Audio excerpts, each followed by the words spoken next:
जैसा कि आपको पता होगा कि कल बिहार में सर्वदलीय बैठक था।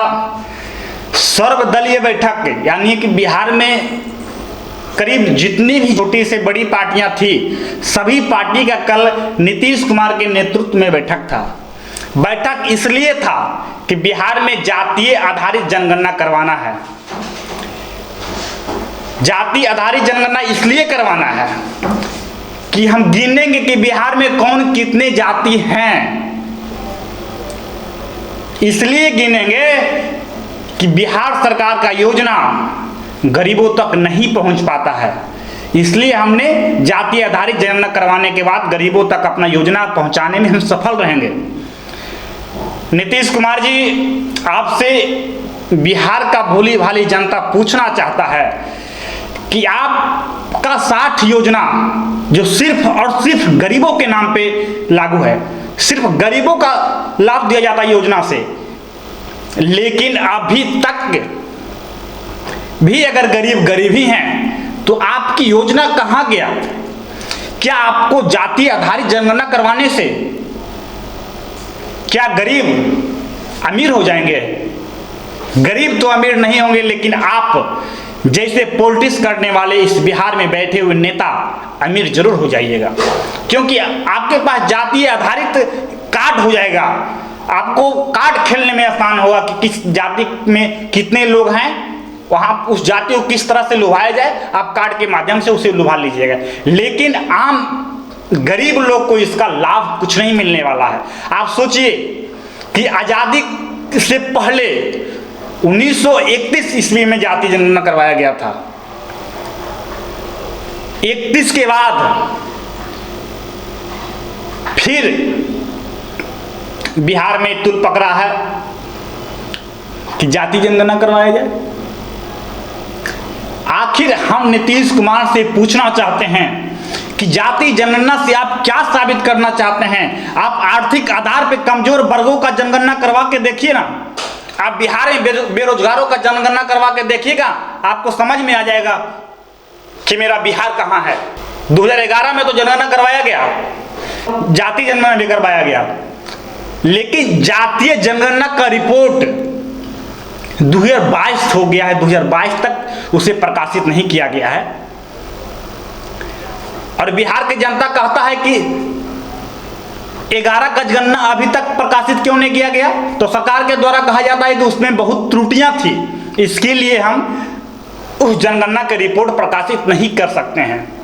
नीतीश कुमार जी, बिहार में जब बीपीएससी का क्वेश्चन लीक हो जाता है, बीपीएससी का एग्जाम आप नहीं करवा सकते हैं, तो क्या आप जाति जनगणना बिहार में सही ढंग से आप करवा लीजिएगा? आप जाति जनगणना प्रशासन के थ्रू करवाइएगा।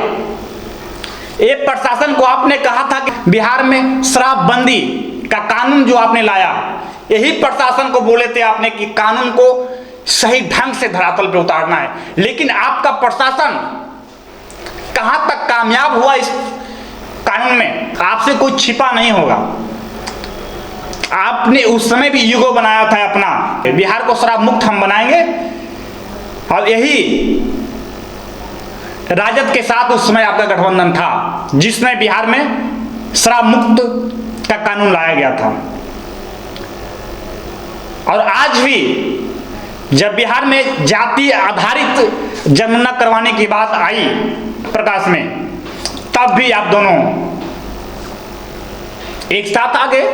मतलब आप क्या समझते हैं जनता को? जनता को आपने जिस तरह से बरगला रहा है, आप कोई भी उस तरह का मैटर आता है, आप दोनों पार्टियां एक प्लेटफॉर्म पे आ जाते हैं, फिर वहां से निकलते हैं तो कहते हैं कि मेरा स्टैंड साफ है, राजद अपना स्टैंड के अनुसार काम कर रहे हैं, हम अपना स्टैंड के अनुसार काम कर रहे हैं। लेकिन जब बड़े कोई मुद्दा स्टेट लेवल पे आता है तो आप दोनों पार्टियां एक मंच पे क्यों आते हैं?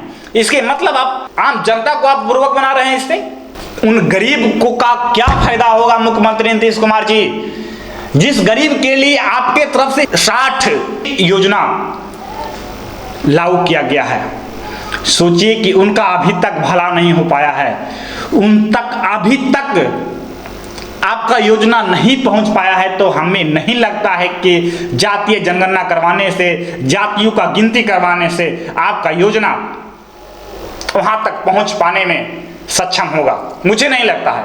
बीजेपी का स्टैंड बहुत साफ था इस मैटर पे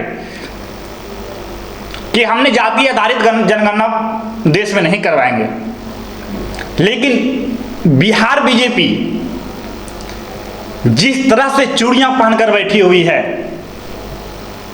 कि उसे तो मजबूर होना है, उसे सत्ता का लोभ है, उसे डर है कि हो सकता है कि हम नीतीश कुमार का खिलाफ करें तो हो सकता है राजद के साथ गठबंधन करके सरकार बना ले, हो सकता है सरकार से हम वंचित हो जाएं, हो सकता है सरकार मेरी गिर जाए।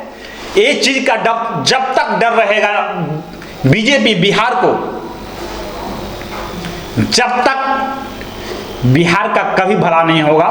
आज राजद का एक तेजस्वी यादव प्रधानमंत्री पर जाकर जातीय जनगणना करवाने का रिक्वेस्ट भी किए, मुख्यमंत्री को झुकाने में तेजस्वी यादव का अहम रोल रहा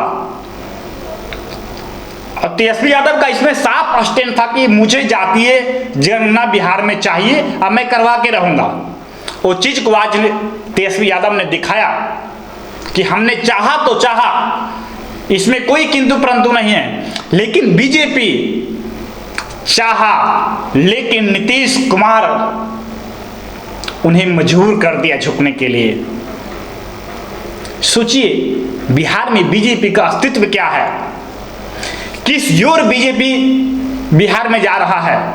कठपुतली की तरह बने रहिएगा तो यही होगा। आप लोग के जैसे ही बिहार में बैठे हुए नेता आज बिहार में अकेले बीजेपी सत्ता में नहीं आ रही, आप लोग के कारण ही। आप क्यों, आप जब 11 में आप जाति जनगणना करवाए हैं तो रिपोर्ट आप प्रकाशित कीजिए ना भाई उसका। आप कर्नाटक देखिए, 2015 में कर्नाटक सरकार ने जाति जनगणना करवाया, अभी तक कोई उसका रिपोर्ट प्रकाशित नहीं किया गया। क्यों? आप जो गरीब का करोड़ों रुपया जब खर्च करते हैं जनगणना करवाने में, जनगणना हो जाता है, फिर उसे प्रकाशित क्यों नहीं करते हैं, लोगों के सामने क्यों नहीं रखते हैं कि हमने इतना पैसा खर्च किया तो इस तरह का हमने जातीय जनगणना का आंकड़ा आपके साथ पेश कर रहे हैं। कर्नाटक सरकार कहती है कि जो भी आंकड़ा मेरे पास आया है हम संतुष्ट नहीं हैं, इसलिए हम रिपोर्ट को प्रकाशित नहीं कर सकते हैं।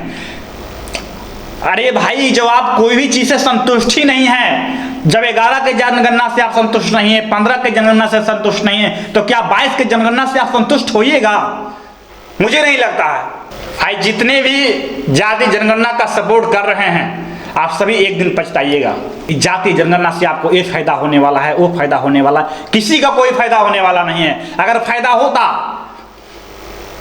तो आपने कहते हैं कि गरीब जो है, गरीब तबके के लोग, उसे पता चलेगा मुझे कि बिहार में कितने गरीब तबके के लोग हैं, वहां मेरा योजना पहुंचेगा।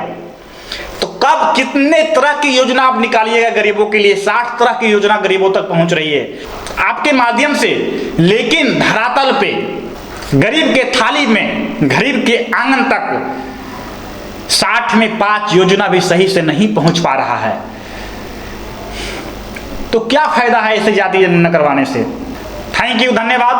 बने रहिए विकास कुमार भारद्वाज के साथ, मेरा स्टैंड साफ रहता है। Thank you.